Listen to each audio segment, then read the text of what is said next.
सखी हो श्याम गए मधुबनवा, कब के लिखे अवनवाना। सखी हो श्याम गए मधुबनवा, कब के लिखे अवनवाना। कब के लिखे अवनवाना, कब के लिखे अवनवाना। कि सखी हो श्याम गए मधुबनवा, कब के लिखे अवनवाना।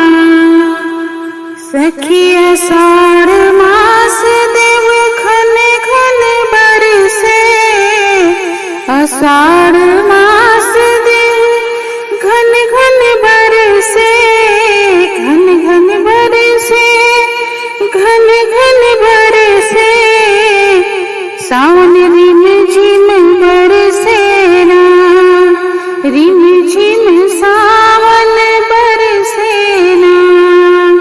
आषाढ़ मास देव घन घन बरसे, सावन रिम झिम बरसे ना। हो सखी हो सावन रिम झिम बरसे ना।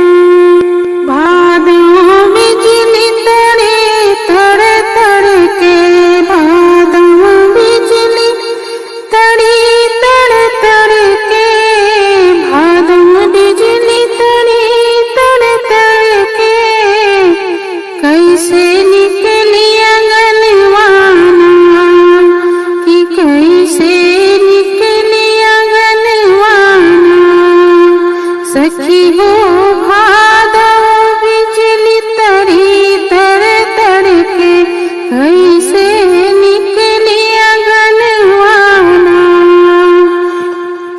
सखी हो श्याम गए मधुबनवा, कब के लिखे अवनवाना। सखी हो श्याम गए मधुबनवा, कब के लिखे अवनवाना। कब के लिखे अवनवाना। सखी हो कब के लिखे अवनवाना।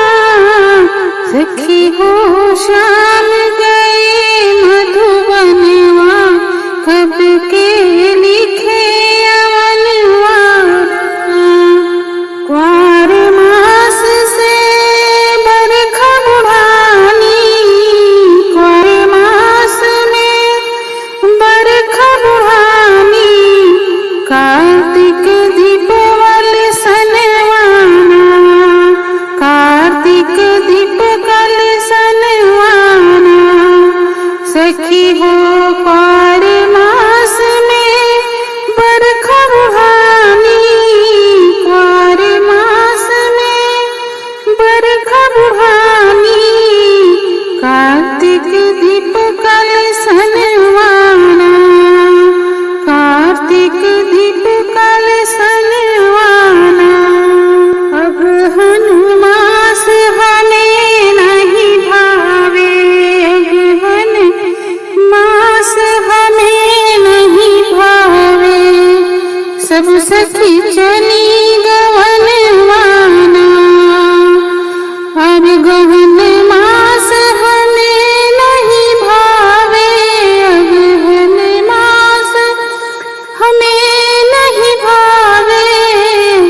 सब सखी चली गवनवाना, सब सखी चली गवनवाना।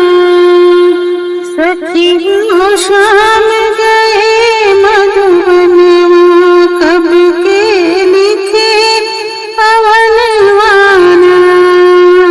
सखी हो श्याम गए मधुबनवा, कब के लिखे अवनवाना।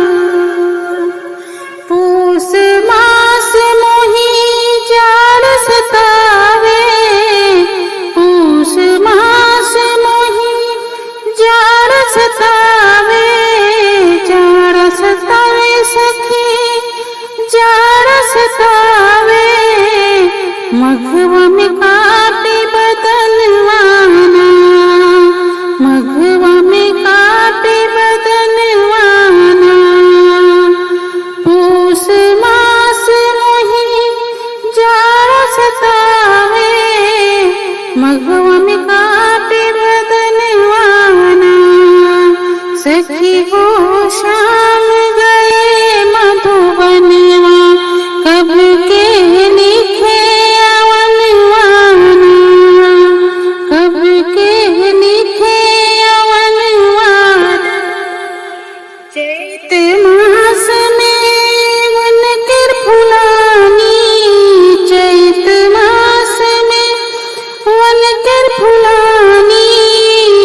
बैसखवा में हरियवनवाना,